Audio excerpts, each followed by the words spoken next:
The Spirit of Yahuwah goes throughout the whole earth, looking to show himself strong on behalf of those of us whose hearts are perfect towards him. 2 Chronicles 16:9. Be thou perfect before Yahuwah, for Yahuwah desires that of us. YASHAR'EL. Deuteronomy 18:13. My people who are called by my name, if they would humble themselves and pray and seek my face and turn from their wicked ways, I would hear their prayer, I will forgive their sin, and I will make them perfect again, which means heal their land. Shalom, YASHAR'EL, Elder DFG. I thought I would start off with those few verses just to remind our brothers and sisters about the importance of spending time before Yahuwah, the importance of hearing Yahuwah, the importance of knowing Yahuwah. Not in terms of knowledge or information or education, the seminary schools or theology schools, cemetery schools. That was not a slip of the tongue. Not in that way, not in an educational way, not in a religious way. The church. If you followed the Shabbat message on the main channel this past Shabbat, then you would have heard the teachings around why many of us rejected that type of knowledge. Because that knowledge we realized over a period of time through study, through seeking Yahuwah's face, he showed his perfection in us by revealing to us what was not him, who he isn't. Therefore, it opened the door for us to come and seek his face, learn his ways, and understand and find him in truth, in perfect truth, I might add. And I know many of you have to feel like I feel. Excuse me, I'll push this back just a little bit. You have to feel like I feel around, nobody's perfect. Nobody's perfect. Nobody's perfect. Nobody's perfect. But can I share something with you around that so-called nobody's perfect ideology? Because that's what it is. It's an ideology because it goes against the word of Yahuwah. What is an ideology? I'm sure many of you know, but just for the sake of, clarity, it just means an idea that one has. We talked about one's perception of something becomes their truth. Even if it's a lie, it still becomes their truth. And that's why you should guard your heart. So that because your heart can have you thinking something that is evil is good, or even worse, something good is evil. And except your heart be perfect, you will have no discernment to understand the difference between the two. Because in many cases, they're not. It all kind of seems as though it's the natural way. And there's nothing natural about anything that goes against the perfection of Yahuwah. But you can't know that except your heart be perfect towards him. And so when people come and tell us or project upon us about nobody's perfect, it's almost a clever way of telling you give up, to just be a quitter. Those who were with us this Friday night on our Zoom tithe meet, would have heard some of the sisters there who really went all in on this victimality, this victimhood mentality. It was a beautiful thing to see. I mean, they were hammering it. They were like, look, we're sick of all this victim and it's somebody else's fault and we can't do anything for ourselves and, Yahuwah hates us and Yahuwah, this and that about, they were like, no, stop it. We don't want to hear it. And the beauty of it? We had a mature in age sister, Tammy, and we had a young, strong sister, Arusa. I'm sure they don't mind me using the name in this reference, who are aligned And they both had the same passion. They both sought the same understanding. And the beauty of it was their perfect interlocked agreement. And of course, the rest of us, we were like, hallelujah. Hey, we stand with you. In agreement. Perfect alignment. And I bring it again because this whole lie, that's all it is.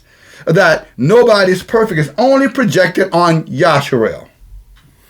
When the heathens go out and do their wickedness, nobody brings up, that somehow or another, because they're not perfect, they are doomed and condemned. I was listening just earlier today, and they were talking about, heathen politics. Andrew Cuomo, and who used to be the governor of New York, and now he's running for mayor, or going to run for mayor, whatever. I don't care about it. I only care in terms of the content for which it can be utilized to help open up our eyes. And they were talking about the whole Me Too thing and how he got caught up in that. And they had Bill O'Reilly, if you remember that devil with Fox News, had him over there saying, it's just a little thing. He ain't got to worry about that. That's a little thing. That's a nothing. That was just a bunch of nothing. But 4, 5, 6 years ago, it was everything. But they never look at themselves as, because they have fallen short or because they have committed wickedness, that somehow or another they can't be redeemed from it and they can't be restored for it. They need to have a savior, somebody to die for them, and then suffer for the rest of their life as an act of contrition. And the elder, I call bullshit on it. Not on them. I call bullshit on YASHAR'EL. Because we're the only people who push that kind of propaganda amongst ourselves. And I call it propaganda because it didn't start with YASHAR'EL. It surely didn't start with Yahuwah. It's all through this book. Abraham was perfect before Yahuwah. Noah was perfect before Yahuwah. Enoch was perfect before Yahuwah. David was a man after Yahuwah's own heart. So I'm going to call him perfect before Yahuwah. But somehow, over the last 400, 500 years, nobody's perfect. Ringing loud and clear, all through YASHAR'EL. I call it propaganda because it was taught us that, not through the Torah. It was taught us by our colonizers, and it was taught to us by our enslavers, and it was taught to us by wicked Israelites among us who choose to be the footstools, the plow, the dung, the traitors for the crumb from the master's table, just so they can get a leg up, to keep us down on our knees in a beggarly state of mind. Oh, forgive me. Oh, forgive me. Oh, forgive me. Oh, Abba, oh, forgive me. Oh, Abba, oh, forgive me. Oh, Abba. Foolishness. Sheer foolishness, and it's paganism. You can't put something on Yahuwah that he did not put upon himself and not call yourself a pagan. That is what paganism is, brothers and sisters. That is the epitome of idolatry. The devil made me do it.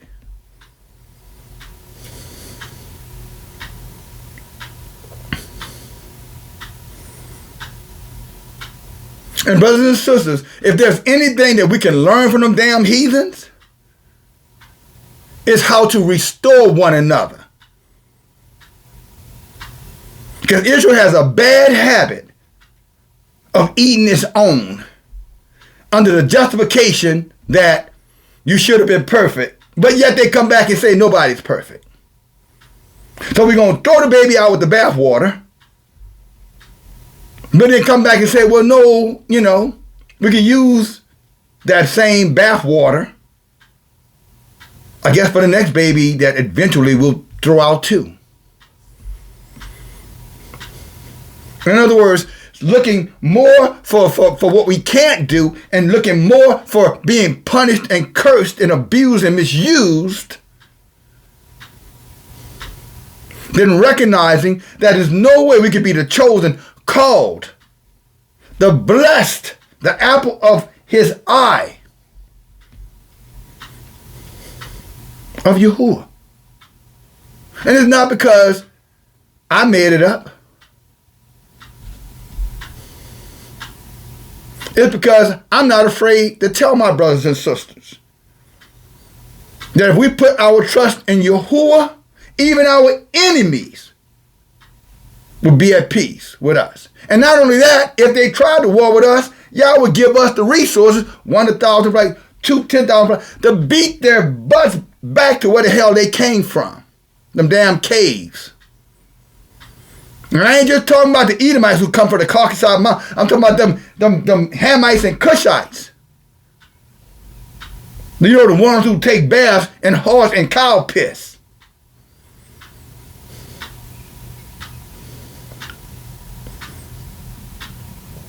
Now, this is the point where I get called angry. Oh, he's an angry man.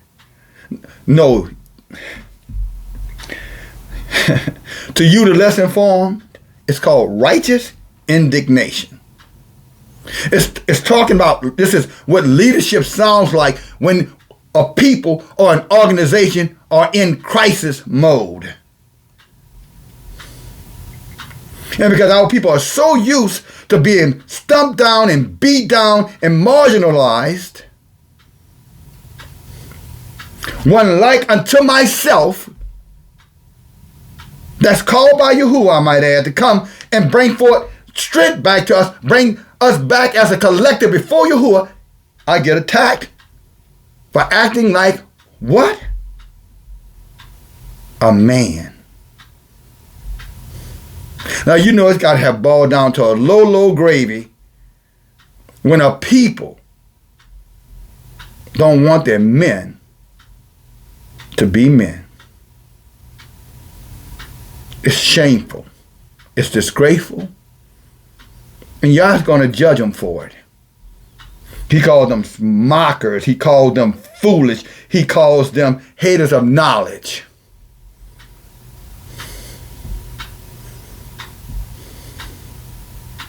Call them simple-minded.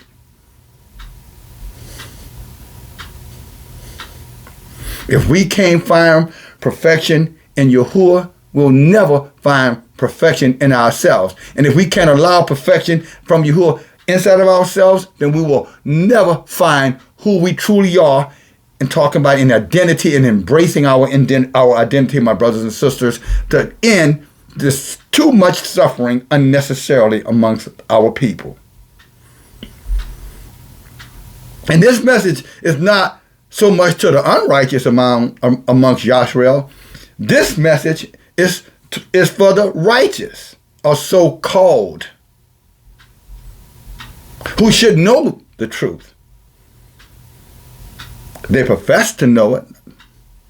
I shouldn't say who profess to know the truth. I'm going to say it that way. I'm going to say you know the truth, because if you knew the truth, then you would not be in self-contradiction.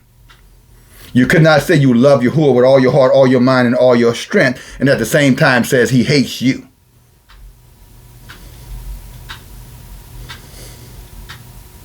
Think about it. How can you say you love him with all your heart, all your mind, and all your strength, and at the same time says he hates you? Because all Yahuwah hate are idolaters. Those who serve other heathen gods. Those who reject him. Those who reject his Torah. Those who reject his leadership. As he told Samuel, Samuel, when they rejected you, they're rejecting me. 1 Samuel 1 and 8. You know how Israel, well, you read that at, brother. Well, let's see, if you read the Torah or be a part of these weekly Bible Tanakh studies with us, you wouldn't have to be always where you found that at. It's in the book.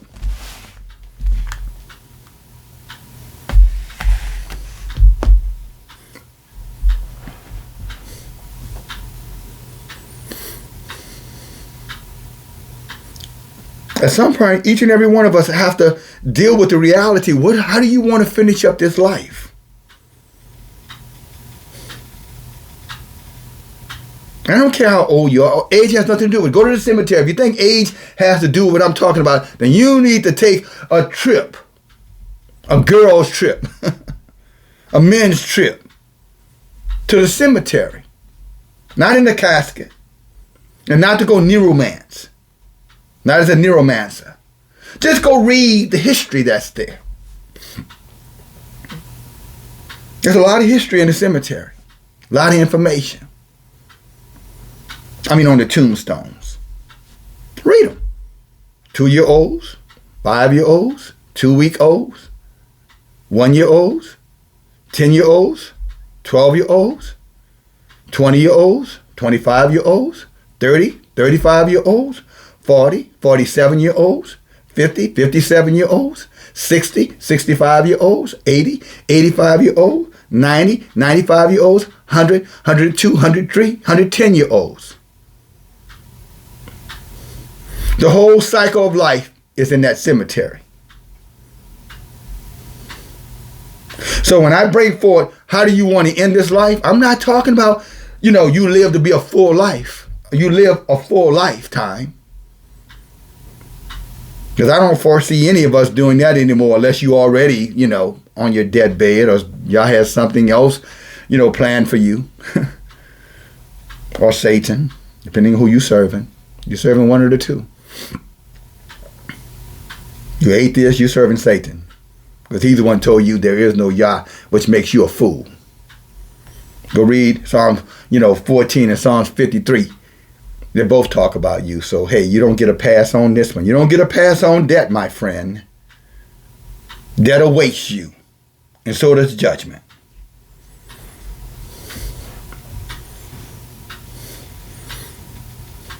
Because I am speaking more to you, the believer, than the unbeliever. At some point, you have to ask yourself the question, is this the best life that Yah has for you when he says, I want you to be perfect, I want you to be blessed? Did not Solomon remind us in Proverbs 10 and 22, the blessings of Yahuwah maketh a man rich and adds no sorrow with it. So where's all this sorrowful, this pitifulness coming from? Who's projecting that on us? Or better said, who indoctrinated us with it?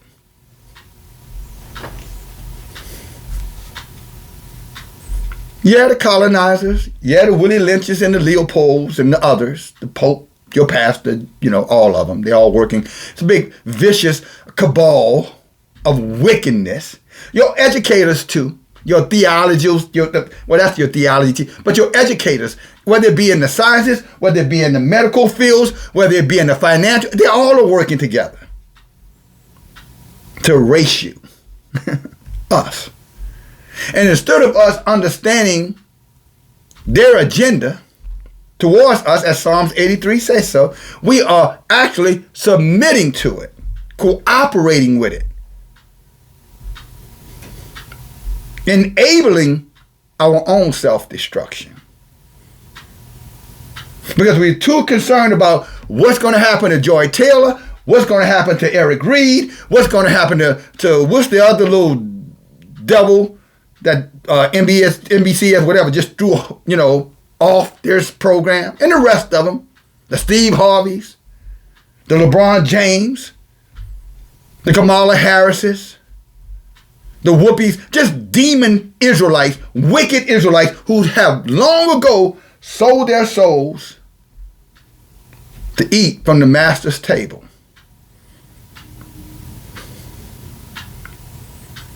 And that's what everybody is, that big, listening to.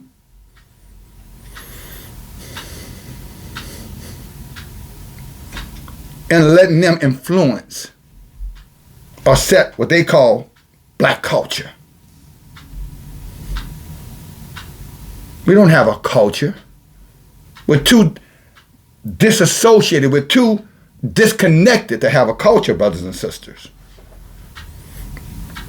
So when you hear people talking about black culture, you need to shun that foolishness. There's no black culture. You have to have an alignment. You have to have an agreement to have a culture. In other words, everybody has to be in agreement with it. It's like running a house with a mother and a father. And the mother and father sets the rules in the house. Therefore, there's a culture in the home. There's continuity there. We shun leadership in Israel. At least true leadership. We hate it. We attack it. As a people. Not as an individual, as a collective, we attack it. And then we wonder, why Isaiah 53 was written. Or we want to claim it's written by some heathen devil called Jesus.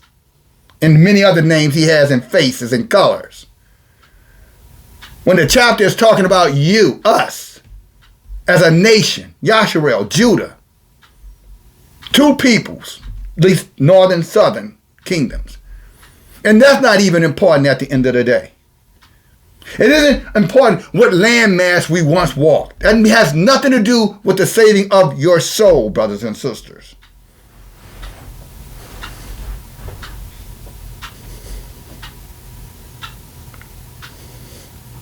You can look to the sky for apple pie all you want with your gods, your Jesus, your YAHUAH. I'm going to tell you again, like I said before, he's not coming. He's already here. He's the devil. And you don't like it. I know some of you don't like it, but it's still the truth. And no, he's not red. He's melanated. Just like Revelation chapter 1 said he was.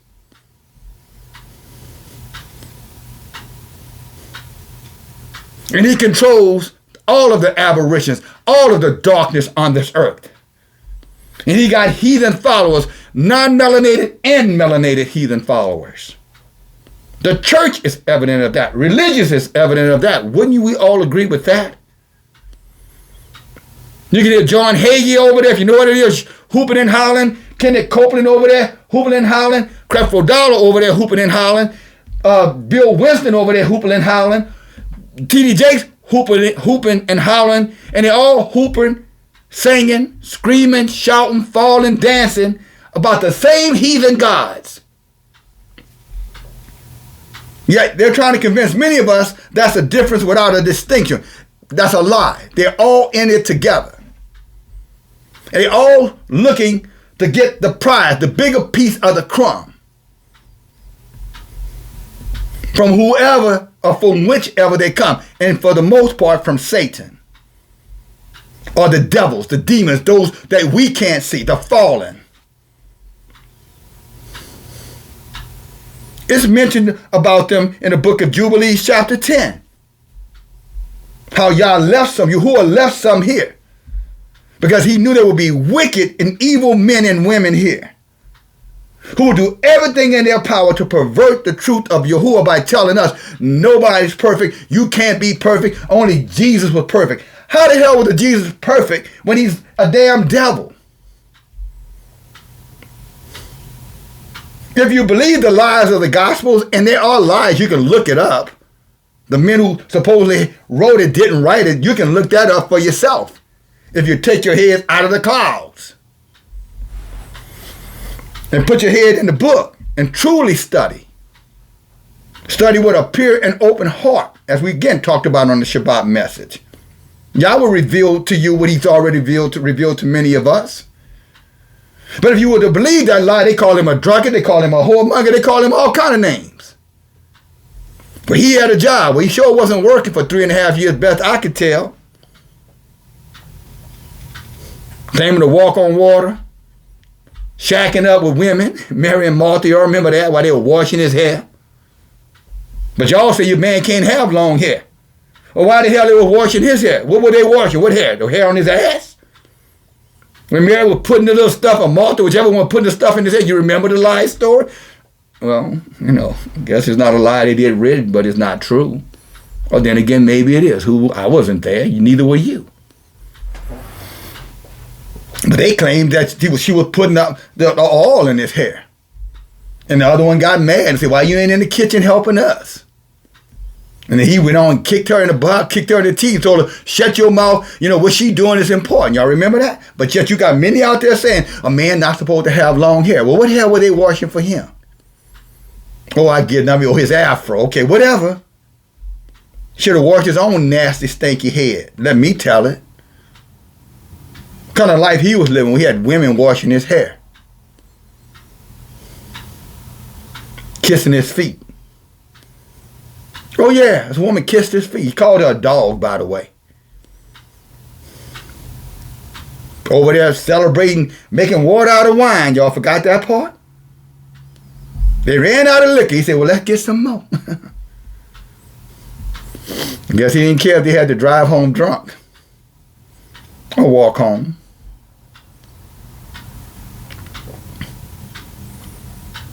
I call it out because the book says, shall there be a secret and I not reveal it to my servant the prophet?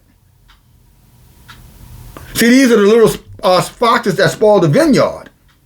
Because no one talks about these things. At least no one intelligently can talk about it. They're just reciting stuff. Because if you talked about it intelligently, then you would have to ask yourself those questions. Why would Yahuwah manifested in the flesh, as they say, let somebody slap him, spit in his face, beat the living crap out of him? Heathens at that. Why would he come back from the dead, which the book says no one comes back from the dead? Why would he come back from the dead and tell people don't tell nobody about it? What would he have to hide? Why wouldn't people know? Oh, he told this one, he told that one. Don't touch me now because my body hasn't transcended back. It's craziness. It's lunacy.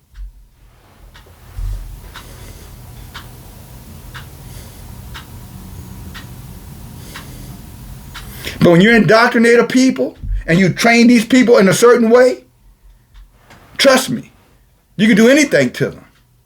Or they'll believe anything and do anything and suffer, throw away precious life, pining away. As Leviticus 26:39 says, they're just pining away. Beautiful men, beautiful women stop their lives at 20, 30, 40 years old. And just stuck in the mud, stuck in quicksand, slowly, slowly drowning. Under the guise that that's what Yah has for them. That's craziness. How can a Yahuwah, creator of heaven and earth, say that I love you and I created the whole earth for you, wants you to die in your own muck and mud and misery? He created the earth for YASHAR'EL. While you're pining away, in a closet somewhere. Thinking that somehow, though, that closet door going to open. No, the closet door that you ain't going to stay cold because y'all say, I hate those who are pining away. And when that door does open, it's going to be a trap door, just like it was in Baal and the Dragon. And just like they all were slaughtered, the men, women, and children, many of our brothers said, you're going to be slaughtered just like them.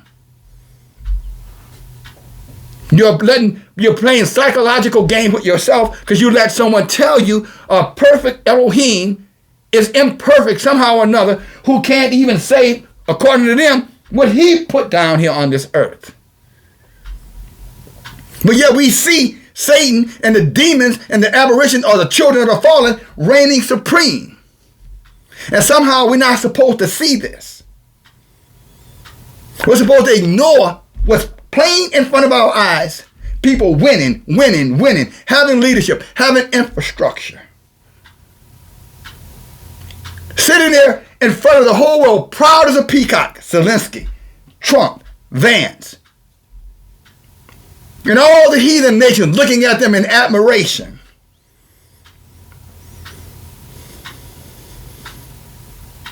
But when one of Yahuwah's precious jewels, a man, does the same thing, Israel takes upon their self, hear me clearly, to shit on him.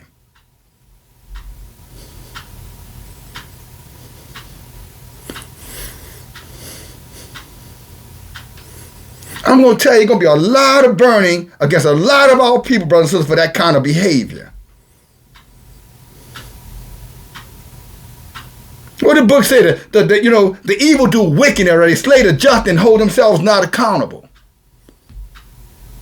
The just. How can they say just? If nobody's perfect, then how is there anybody here that's just? How, if we're not perfect, how can the book of Jeremiah chapter 1 verse 5 says, well, Yahuwah said unto Jeremiah, I sanctified you when you were in your mother's womb. I knew who you were. Say not to me that thou art a child. Say not to me, I don't know what to do. He said, I'm going to tell you what to do, and then you go tell the people. And you can see the lightning that's in the book of Jeremiah and the epistle of Jeremiah, who happens to expose all of religion and their gods, including that wicked demon Jesus, or YAHUAH. And you can misinterpret Ezekiel chapter 1 all you want. Yahuwah revealed to me exactly what chapter 1 is talking about. I'll teach it at the appropriate time. The angels, the wings, the many eyes, the many faces. The so-called chariots and their purpose. Yahuwah was using something divine to show something natural, and YASHAR'EL, in their blindness because of indoctrination, they really think spaceships are coming. They really think somebody's going to come on a horse. A horse. They're driving rocket ships and cars, and they think somebody's going to come from the clouds with 1,000 angels on horses, brothers and sisters, to rapture them up. Whether it be the spaceship or horses. But then you go over the book of Joel, and it talks about the battle, at Jehoshaphat. How Yah's going to bring us together from the four corners of the earth. And he's going to settle up with those heathens, what they have done to us. He's going to recompense them for what they did to us. What does that got to do with chariots, and what does that have to do with horses coming from the sky? Now somebody's lying. In our book, Sirach 20 and 25 says what? A thief is worse than a liar. But Yah's going to destroy both of their inheritance, or they're going to spend their time in hell. And you can believe the liars all you want. I'm not here to tell you what to believe. I'm here to tell you the truth. Take it, leave it. But you won't be able to say nobody loved you enough to preach it or teach it. To cry aloud and spare not. You won't be able to say that.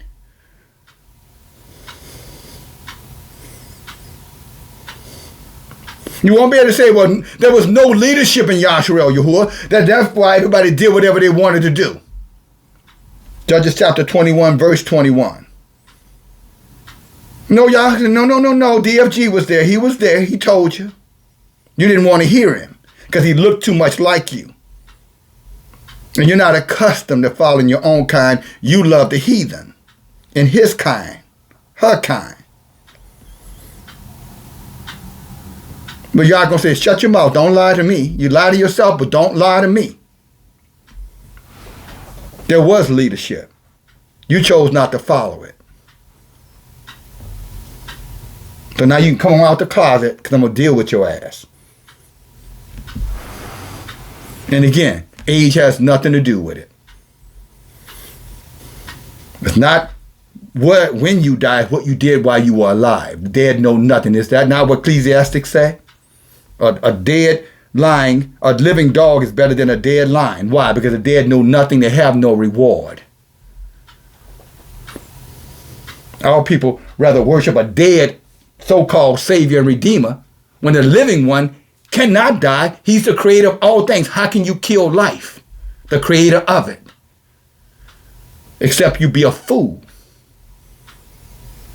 But then again, Solomon said, why? A fool hates knowledge. Enoch said the same thing. A fool hates knowledge. Enoch chapter 97 verse 16 say that when the wise came, they didn't want to hear the wisdom. They didn't want to hear the reasoning. They didn't want understanding. They wanted victimization. And y'all say that's what you want? That's what you're going to get.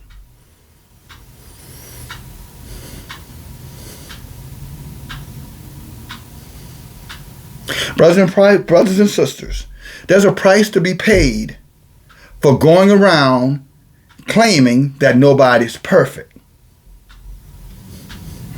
Come on. Y'all know we're going to go to this book. Let's go over to the book of Jasher. All right? I'm going to start reading at verse 60. At chapter 11, verse 60.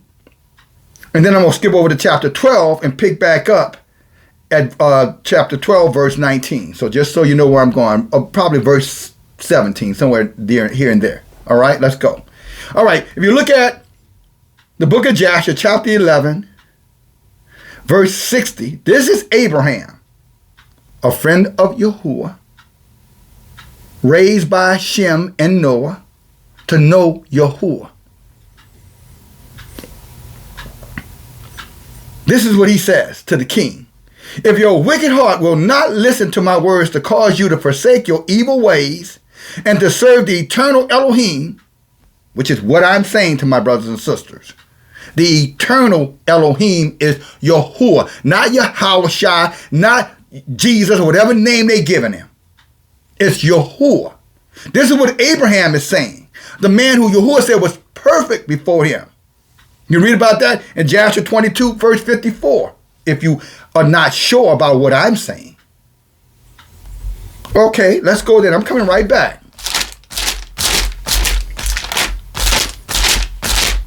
So all you, we can't be perfect. You take this up with Yahuwah, okay? You can attack me for it, but you're just attacking the word. You're just attacking the creator.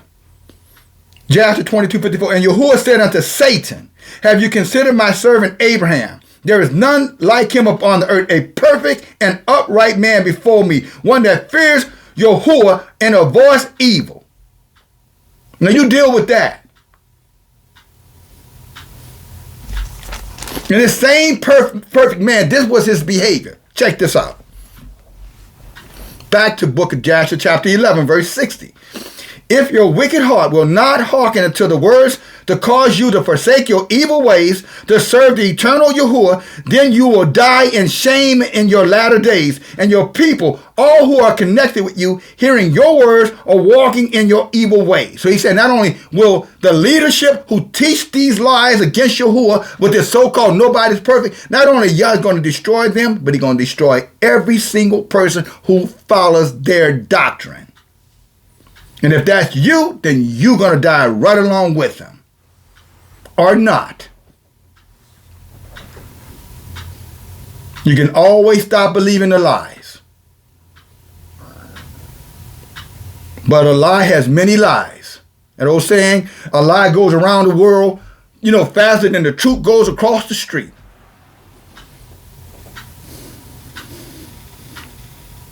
And you don't know the truth if you don't know Yahuwah. You don't know Yahuwah except you know what's written in the book about Yahuwah. Not your imagination. Yahuwah is a realization. And many going to find out the hard way that they were walking in their imagination and with their perception, and their perception led them astray because it caused indecisiveness within them and their hearts, claiming they serving both YAHUAH and Yahuwah. Flat out lies. Y'all would never share his throne with another. There's no king unless he's a fool that would let another king share his throne. That's called divided. That's called a lack of culture, as we see existing right now amongst our people.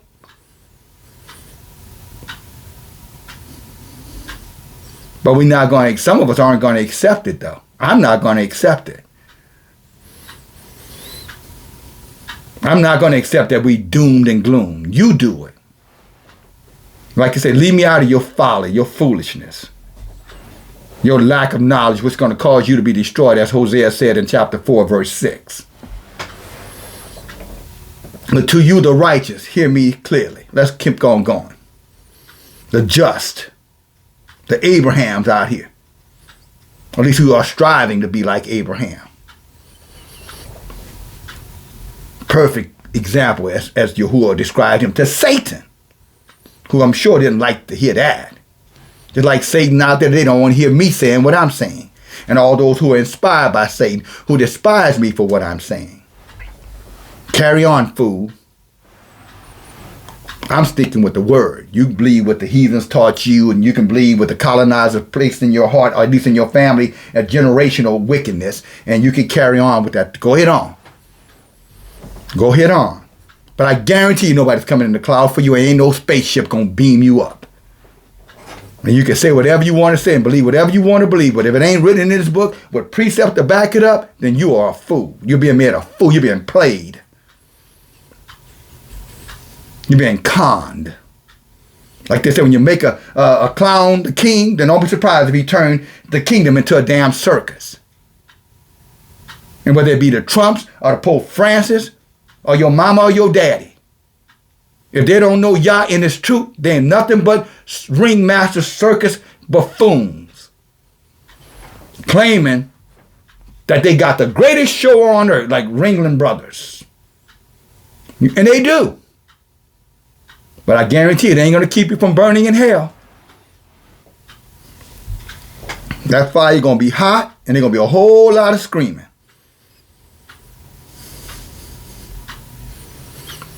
But this is, man, he said, this is what he told me. And when Abraham ceased speaking, this is verse 61, chapter 11, Joshua, excuse me.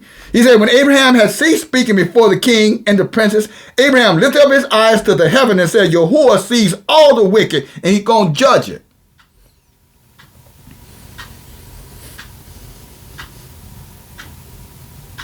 So whether you be pining away or doing your own thing, too busy for Yahuwah. I got time. I'm still a young woman. I'm still a young man. Oh, I'm out of time. I ain't going to change now. I've come this far. I've come too far to turn back now. Oh, Jesus. Oh, Jesus. He got me. Jesus. Oh, my goodness. Whew. I can't believe I believed that lie for 30, 40, 50 years, damn near. I'm telling you, every time I think about that, I'm like, damn.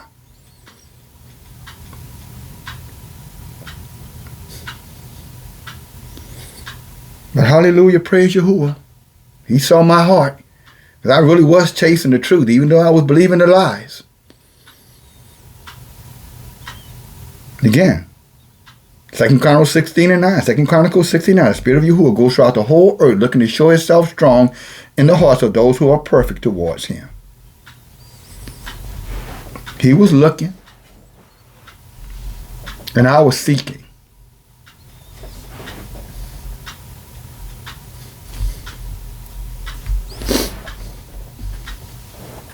He reached his hand out to me. I took it. And I'm never letting it go. I don't care what anybody thinks about me. I don't care what anybody says about me. I don't care what anybody believes or disbelieves. Doesn't matter. I know as for me, I'm sticking with Yahuwah. And if that makes me the last man standing, then so be it.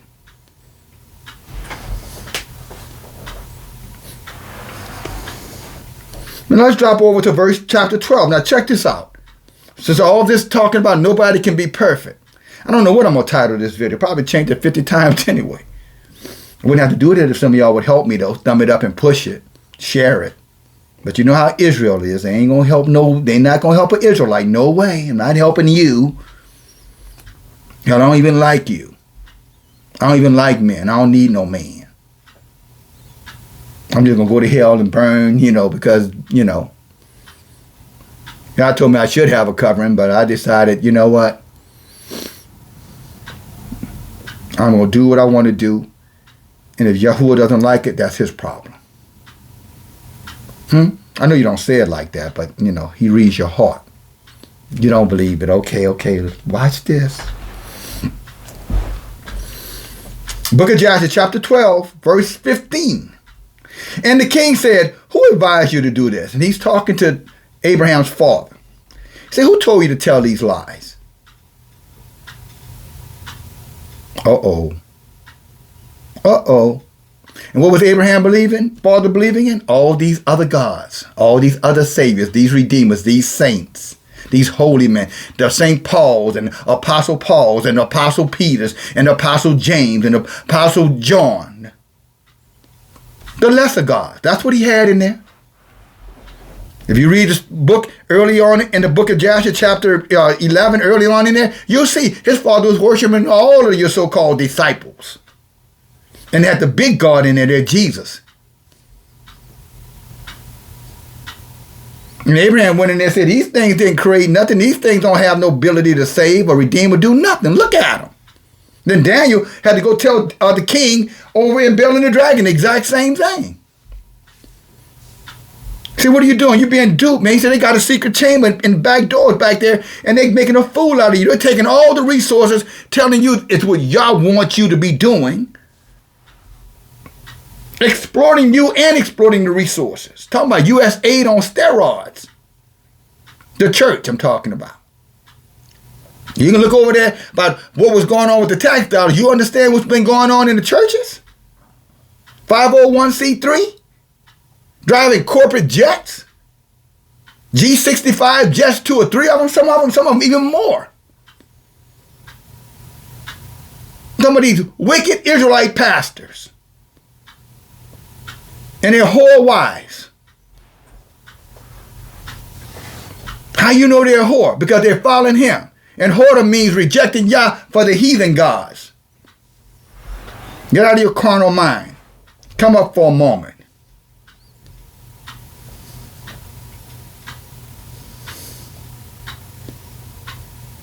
So yeah, they're whores. If you're serving another Elohim, you're a whore. That's his word from my mouth. Yahuwah's word. Reject it if you want. You're not going to change it. But again, let's go back to Joshua chapter 12, verse 15. And the king said, who advised you to do this? Tell me and do not hide it from me, and then you shall not die. And Terach was greatly terrified in the king's presence. And he said to the king, it was Hiram, my oldest son, who advised me to do this. And Hiram was in those days that Abraham was born 2 and 32 years old. And Hiram did not advise his father to do anything. But that's for those of these liars who want to lie on some of us. Oh, don't believe them. They're in a cult. Yah didn't call them. Yah didn't make them a leader. Yah this and Yahuwah that and Jesus this and Jesus that. A little bit of this and a little bit of that. You're nothing but an alley cat. They're nothing but alley cats. Terach was an alley cat. And if you know anything about alley cats, they don't make good pets. They eat rats. Let's go on. And Terach was greatly terrified at the king's presence, and he said to the king, it was Hiram, my oldest son, who advised me to do this. And Hiram was in those days that Abraham was born 32 years old. And Hiram did not advise his father to do anything. These liars always lying. The wicked are estranged from the womb. Is that not with the book of Proverbs 58 and 3 says here, they go about life from the time they were born. That's why Yah stumped the heathen babies and infants and sucklings out. That's why he says utterly destroy them. Because they're going to be just like their parents who are nothing but liars and wicked. They train them up that way. They're bred to be liars and thieves. Pagans. Idolaters. That's why Yahuwah said don't learn their ways. Don't listen to them. But Israel does what Israel wants to do. Because Israel hates leadership from their own kind. That's that old saying from down south. White ice is a whole lot colder than black ice. And we sitting there like, can you break that down and explain that to me? But slowly this time.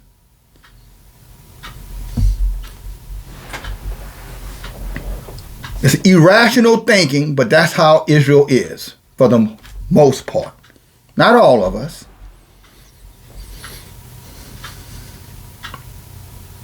But Hiram didn't advise his father to do anything. For Terach said to the king in order to deliver his own soul from the king. For he feared greatly. And the king said to Terach, Hiram, your son who advised you to do this shall die through the fire with Abraham. For the sentence of death is upon him for having rebelled against the king's desire and doing this thing. And this is exactly what they do to us who have come out. They come at us, brothers and sisters, with hatred. They come at us with a murder spirit in them. They speak all this wickedness towards us. Oh, you are a demagogue. Oh, you are perverted. Oh, you don't know what perversion is. You don't this and you don't that and you do this and you did that. They are soul stealers who come to every single righteous, perfect YASHAR'EL to try to tear you down. Tearing you down or trying to snatch you back. It's a murder spirit. It's a spirit of death. It's the spirit of damnation, as the book calls it. And why do I say it's the spirit of damnation? Because again, Enoch said they were marked for damnation, those who Yah has rejected. They had their opportunity and they failed it. They were invited in and they decided to stay on the outside. They wanted to compromise their walk. They were just like Herod. They were doing what was in their best interest. Not what Yah said do. They were doing what was in their best interest. And there are many wicked Israelites among us who are still to this day practicing that same type of behavior.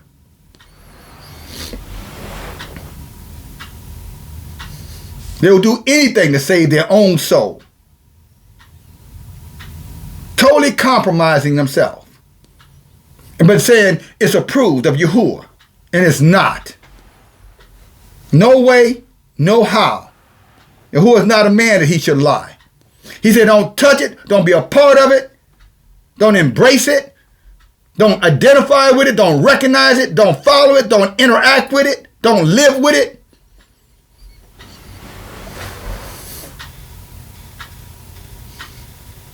But then you got these wicked Israelites among us who saying, oh, no, this is an exception here. Well, a lie you tell yourself is a lie you told yourself. Don't put it over here on us for telling the truth.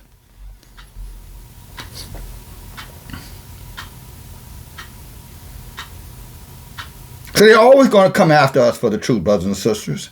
A time will come, what did the book say? It's going to be a famine of the word. That's what Amos 8 and 7 say, 8 and 11 say. It's going to be a famine of the word. So the young people going to want to hear the word. The older people going to want to hear the word. It's going to be gone. Y'all say, I'm going to take the word out. If it's not sold in their hearts, they're going to be damned.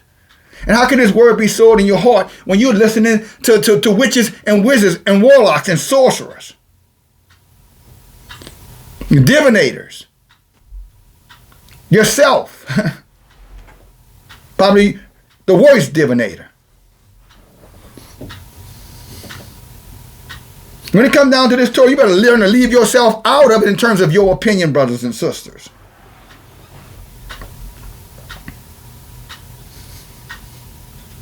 You better leave yourself out and let Yahuwah in if you intend to win. Otherwise, you're just hot air, thinking you winning. But you've accepted loss. You're a loser. You're a loser. And nobody can help you. Because you persuaded yourself to lose is gain, which is foolishness. How can an Elohim that maketh a man rich and add no sorrow with that man causes you to accept poverty, murder, mayhem, wickedness, self-suffering, self-inflicted wounds. Wounds. W-O-N-D-S. I ain't talking about the wicked wound between some of these nasty, whorish women legs. Not that thing.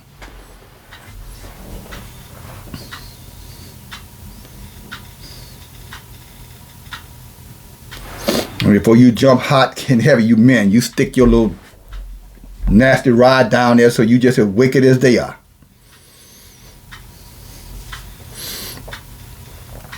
But I digress. That's not the message for a moment. We're talking about death and life here. And Hiram at that time felt inclined to follow the ways of Abraham, which is Abraham's brother, older brother, but he kept it within himself. Now, he knew that Abraham was right. See, there's a lot of people who are around us, family members, brothers and sisters. They know we're right. Some of these people who are our friends who have become our enemy. Some of them are our friends and we made them our enemies, which is a smart thing. You know, I was accused of having diarrhea of the mouth. That's a compliment. If that means to run the wicked from me, that's a compliment.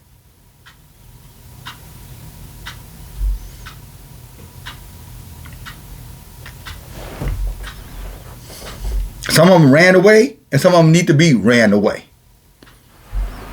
And for Yah, it's both good.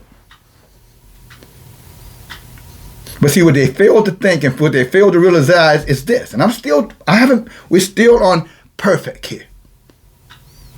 We're still on, do you hear Yahuwah? We're still on, did Yahuwah hear you?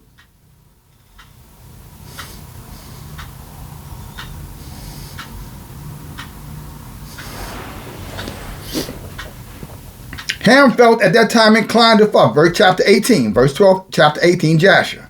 Chapter 12, verse 18, Joshua. And Haran at that time felt inclined to follow the ways of his brother, but he kept it within himself.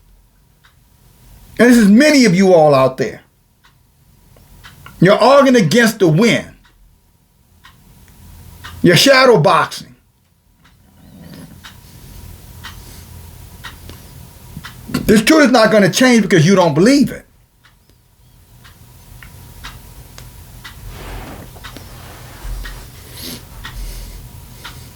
This book says everybody's going to go before Yahuwah. The atheists too.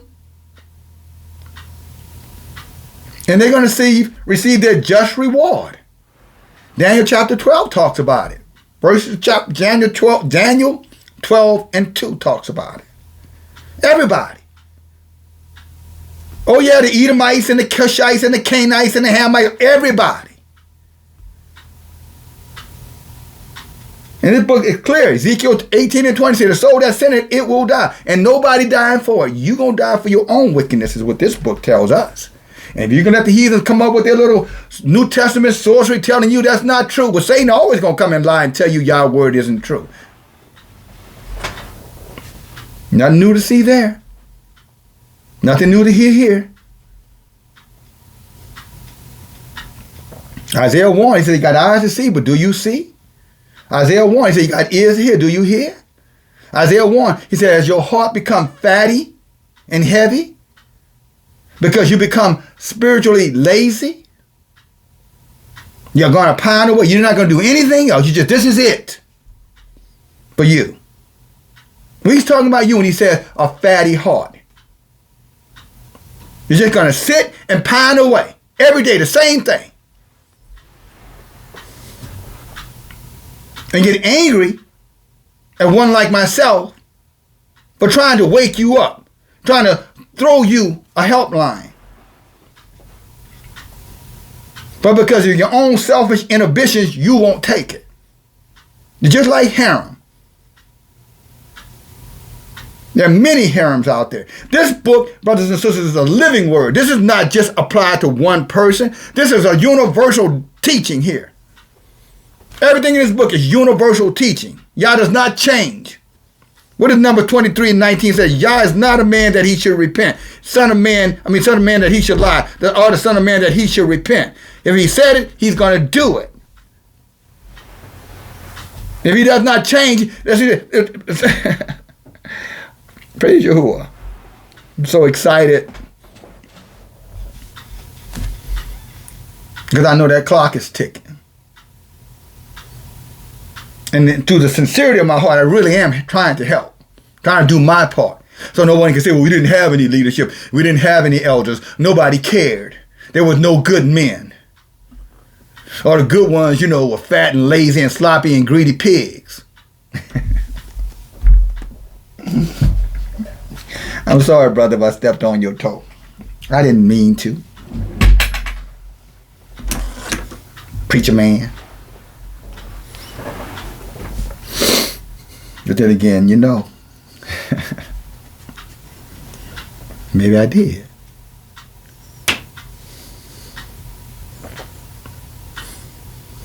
But Haran said in his heart, verse 19, behold, now the king has seized Abram on account of these things which Abraham did. So he's saying, look, he's getting in all this trouble. He said, my little brother getting in a lot of trouble opening up his mouth. He's got diarrhea of the mouth. Like my brother gonna get in a whole lot of trouble because he's toxic.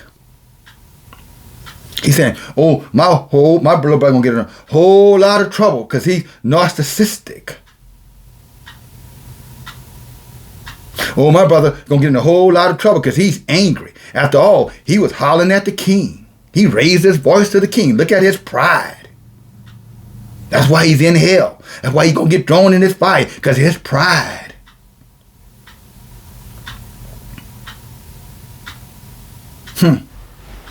Tell me where you've heard that at before, brothers and sisters. That's why I say nothing changes. Time changes, men don't. Except they know Yahuwah and his truth. Then there's an evolution, a restoration. There's a redeeming quality in them then. Then all of a sudden they start acting like men and start acting like daughters of Zion. Women who love their men and love their brethren and don't tolerate outsiders' interference at all.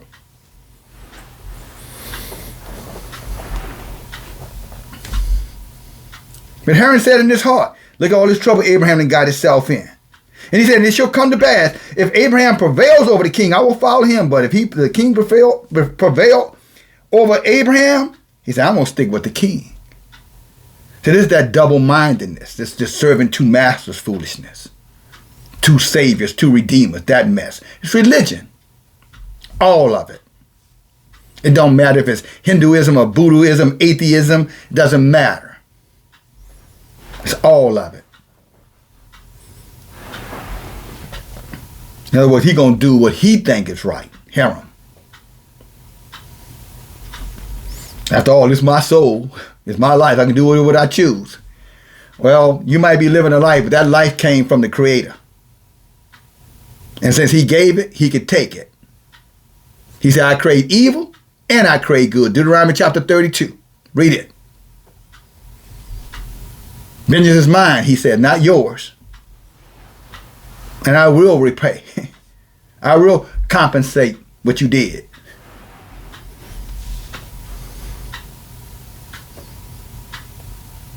But look at this. Look at him. Okay,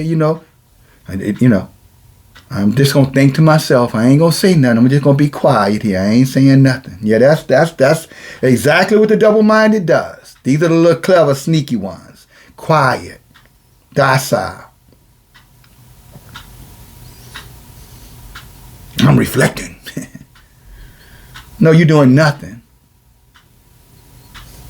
You're pining away. Because when that's reflective, they put action to their reflection. They don't just reflect and then keep reflecting.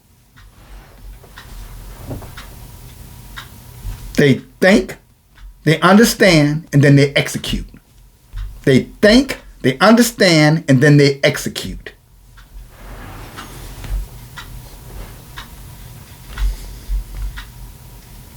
Verse 20, and when Terach had spoken this to the king concerning, and Terach the father, their father, had spoken this thing concerning Haran his son, the king ordered Haran to be seized with Abraham.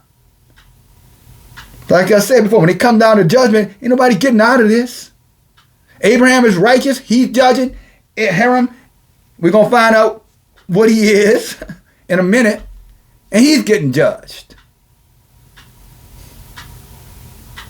There's no escaping. The king of all kings, Yahuwah. See, this is just an example, natural, of something that's universal, brothers and sisters. That's why this word is universal. It has no end to it. The Torah is without end. It says it clearly. You can read it all through this book. This Torah has no end. It has no limit of days.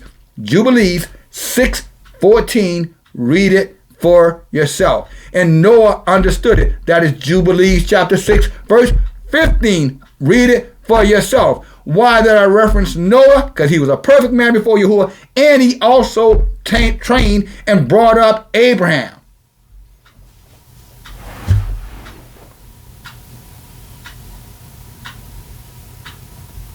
That's where he learned the truth about who the Creator was. That's how he was able to stand up against the idolatry, religion, paganism. He learned from the perfect man how to become perfect.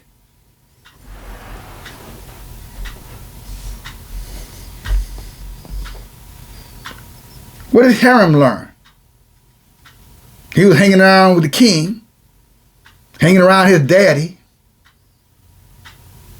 getting influenced by family. Family matters, right?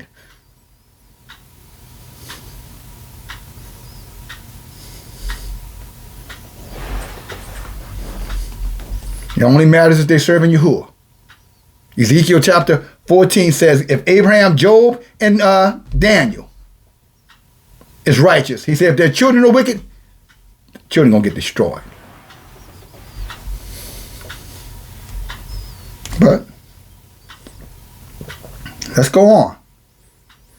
And when Terach spoke on this when Terach had spoken this to the king concerning Hiram his son, the king ordered Hiram to be seized with Abram. And they brought them both, Abram and Hiram his brother, and cast them into the fire. And all the inhabitants of the land, and the king's servants and princes, and all the women and the little ones were there standing that day and watching. Nobody tried to interfere. Nobody tried to do anything. They're just looking. Just like now. Truth is being told, and many just pining away just looking. Now I'm staying over here with what I already know. I'm going to play it safe. I'm going to go with the sure thing, even if it's a lie. After all, that's what my mama done told me.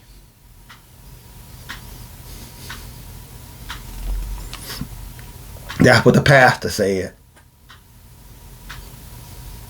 That's what the New Testament said. And the king's servants took Abram and his brother, and they stripped them of all their clothing except the lower garments which they had upon them. And they bound their hands and their feet with linen cords. And the servants of the king lifted them up and cast them both into the furnace. The just and the unjust. You say, well, why is Hiram unjust? Good question. Glad you asked. This is for you compromisers out there. I'm trying the best I can, but Most High need to understand. I got to do this. I got to do that. I got to go to the store. I got to go to work. I got to go shop. I got to go do this. I got to go here. I got to go there. Mama need me. Daddy need me. Cousin need me. Children need me. Everybody needs you.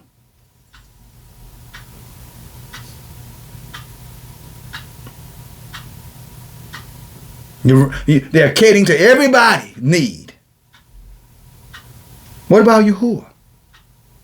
He desires you. After all, did he not say we were the apple of his eye?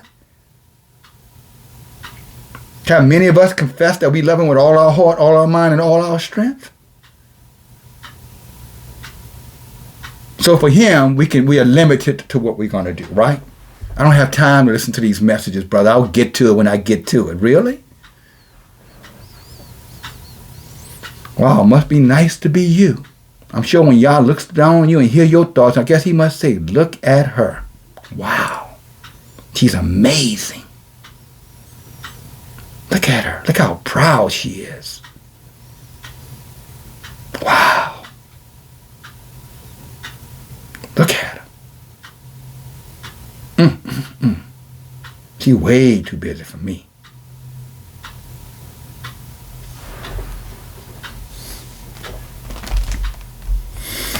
Well,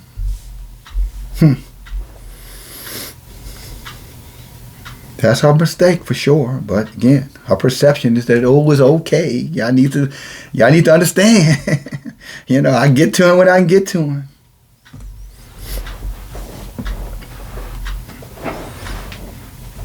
Men of YASHAR'EL, many of you just as bad. Hell, some of you even worse. Somebody got to tell you about yourself, so hey, you listen to Yahuwah. Maybe you'll listen to me. But then again, you won't. Maybe a few of you will. We got a whole lot more Hirams out here than Abraham. But it all depends if it's convenient for me. And I ain't going out of my way. Verse 24. And Yahuwah loved Abram. Now they got cast into the fire. And then it comes the next verse is Yahuwah loved. Isn't that amazing? You got cast in the fire. Then the next verse is Yahuwah loves you. That's why I say ain't no victims around here. I ain't under nobody's curses. That would be my admittance that I rejected Yahuwah. That I rejected his Torah. That I have rejected his commandments. And I don't need to hear your foolishness about what you can and cannot keep. That's your problem, not mine. You deal with you. I'll deal with me. I'm going to say before Yahuwah, Yahuwah, I love you with all my heart, all my mind, all my strength, and yes, I will obey your commandments. What you say? I'm going to say, Yahuwah, you are perfect. What you say? I'm going to say that Yahuwah goes throughout the whole earth looking to show himself strong on behalf of those whose hearts are perfect to him. What you say? So I know what I'm going to say. And I'm also wise enough to know he hears what I think. Even before I say it or even if I don't say it. Watch. Verse 24. And Yahuwah loved Abram, and he had compassion over him. And Yahuwah came down and delivered Abram from the fire, and he was not burned. Why? Because he was a righteous servant of Yahuwah.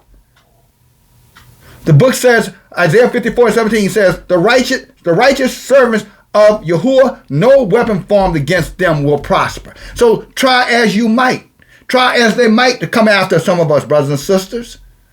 Let them have their day. But one of us going to burn, and one of us isn't going to burn. The question is, which one? Now, we've already read about a perfect one, and now we're reading about a double-minded one, his brother. In and out at the same time, trying to be two places at one time. I love Yahuwah, but I'm going to do wickedness. Intentionally.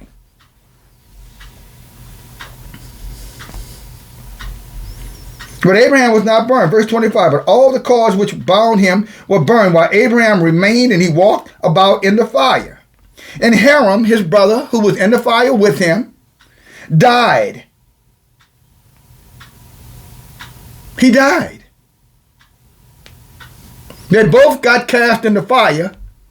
One was redeemed and the other one died. One was an idolater. And don't tell me Haran was not an idolater, because he never confronted his father about the idolatry that was going on, the religion that was going on. Abraham had to come and deal with that. By Haran's own admission, according to the book, he said, if the king is right, I'm going to serve the king. If my brother is right, then if nothing happened to my brother, then okay, I'll be with my brother. But in the meantime, I'm keeping my options open. Just like a wicked Israelite.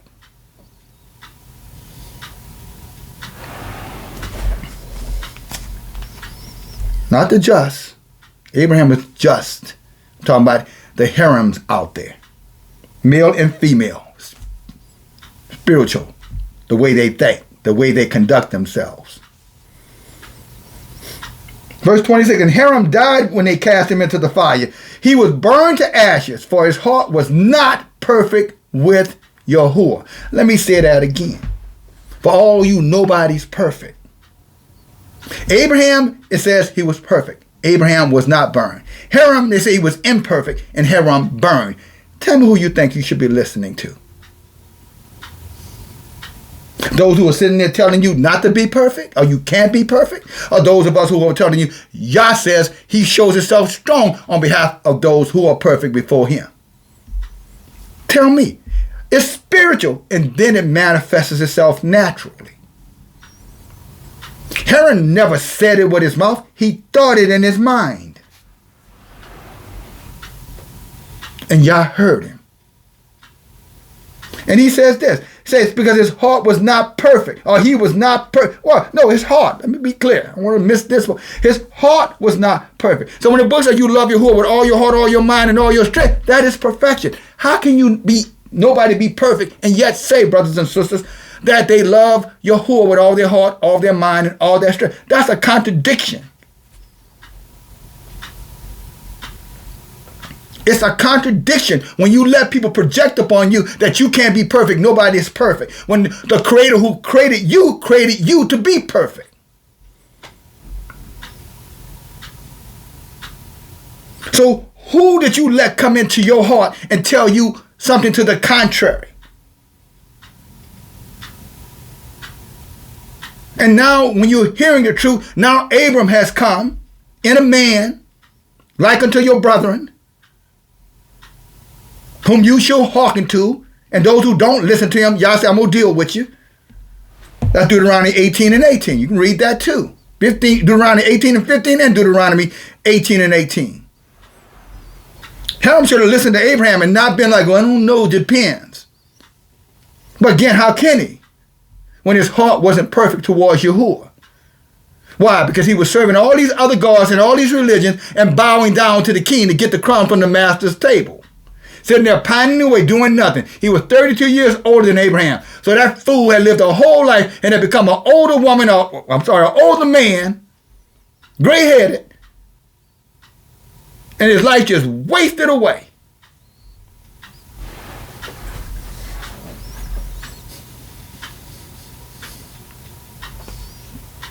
Again, they burned to ashes. His heart was not perfect with Yahuwah.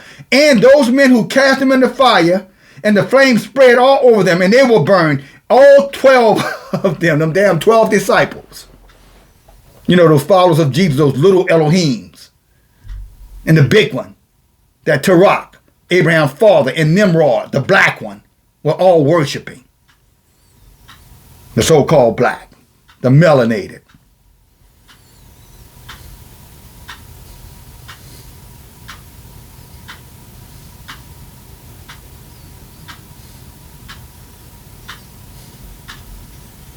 I'm going to stop this message right here.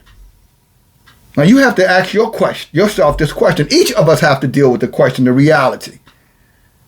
Here it is that y'all burned this man in hell because he was going around talking about nobody's perfect. I'm not sure. I'm double-minded. Maybe, maybe not. And then here's his brother who walked before Yahuwah perfectly and destroyed, walked away from religion, walked away from idolatry, walked away from Jesus, YAHUAH, the Gospels, the epistle letters, the book of Revelation, which is nothing but a dumb, stupid, idiotic book. There is no mark of no damn beast, brothers and sisters. Trust me when I tell you that. It ain't no chip. It ain't no this. It ain't no that. It's no nothing. It's a lie. It's witchcraft and sorcery. Why you think they see 666? Oh, I'm getting dizzy. Yeah, you're getting dizzy because you're in folly and foolishness. The whole book of Revelation is a flat out lie with a little bit of truth sprinkled in there, just enough to entice the pagans in YASHAR'EL.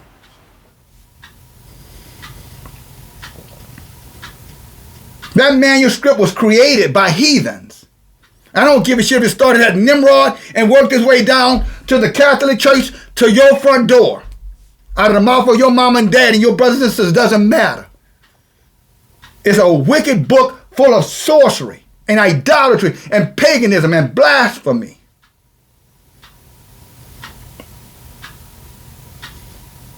All this foolishness, all that sin and falling short of the glory of Yahuwah. Where is that over here?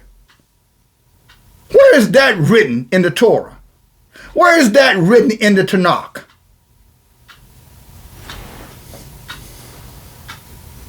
When our people rejected Yahuwah, we were placed in captivity. When we served Yahuwah, we would remove the captivity, the bondage was removed. And some of us, even in captivity, like Daniel, for example. Again, go read Baal and the Dragon. Start reading that chapter. It's only one chapter. Read the first. Or go to the Shabbat message from Sunday on the main channel. This is a backup channel. Don't forget. You're not going to have a lot of content over here. It's a backup channel. You know what that means?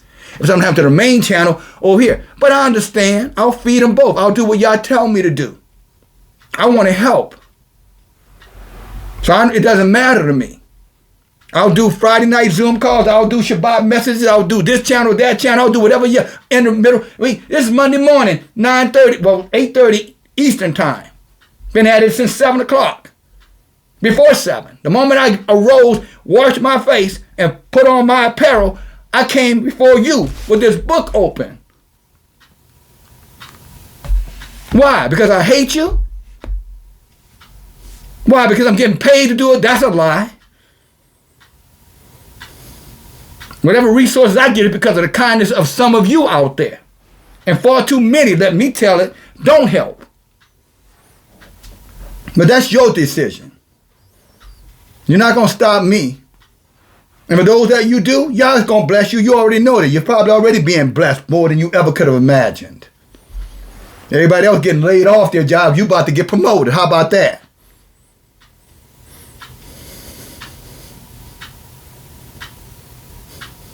But that to be said, brothers and sisters, it's time for reflection, true, genuine reflection. It's time to put away the folly. It's time to stop thinking like children. Talking about YASHAR'EL.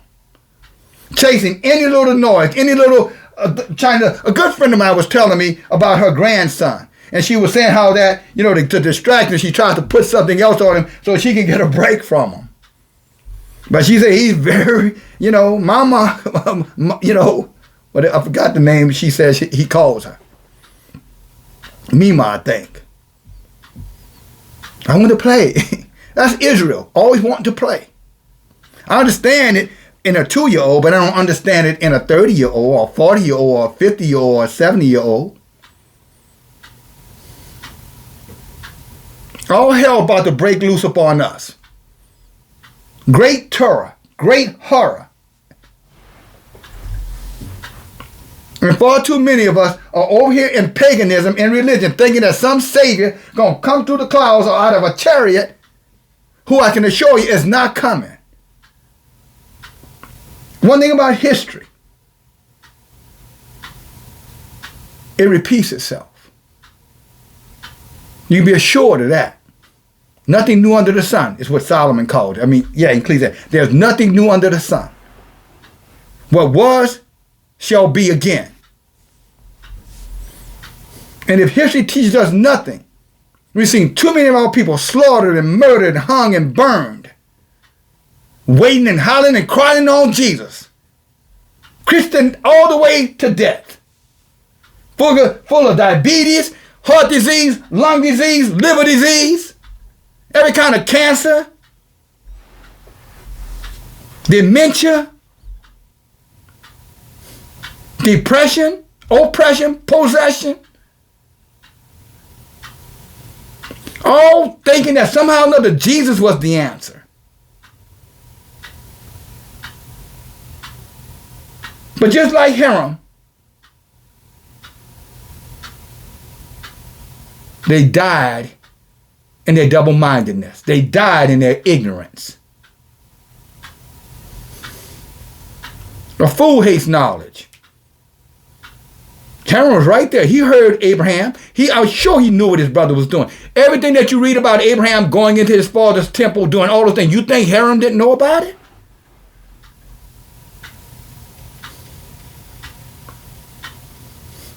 Of course he knew about it. But he didn't do anything. He just accepted it as it is. I don't want to change nothing. I've become, comfortable with my situation. And here come, the troubler of YASHAR'EL, DFG. And now he over here stirring things up, making my husband act like a man, telling me to find my proper place and be submissive and loving and beauty. Let Yah rise you up and show you your purpose, daughter of Zion. For your man, not for yourself, for your man. And not no damn heathen man.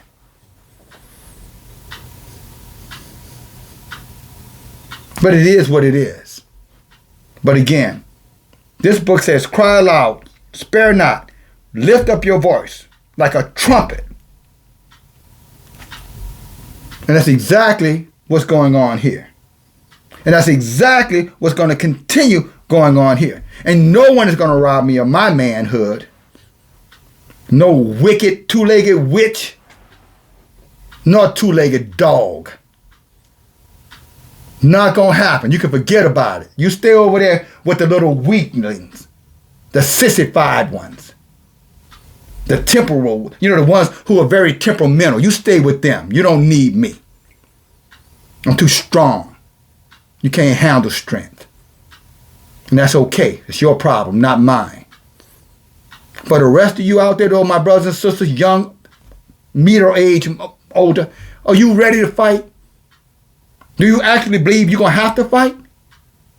Do you actually believe you're going to have to stand on this truth, and you can't stand on this truth unless you are perfect before Yahuwah? If you understand that, then you're in the right place. You're in the right channel. You're with the right leader.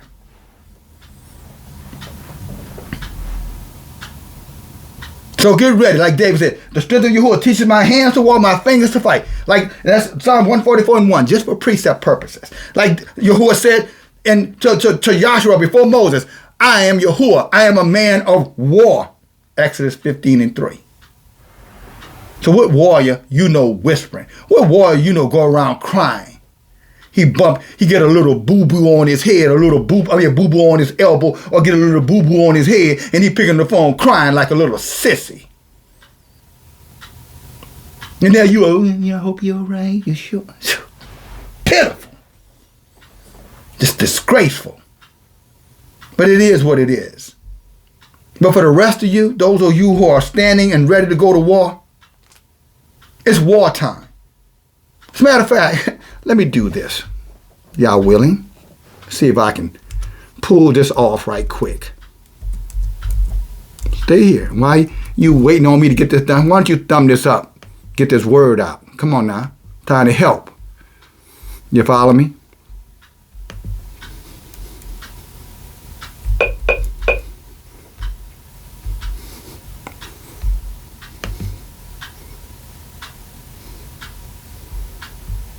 Come on, baby. I guess you need more time. Come on, thumb it up. Y'all should have thumbed it up by now. Come on. Come on.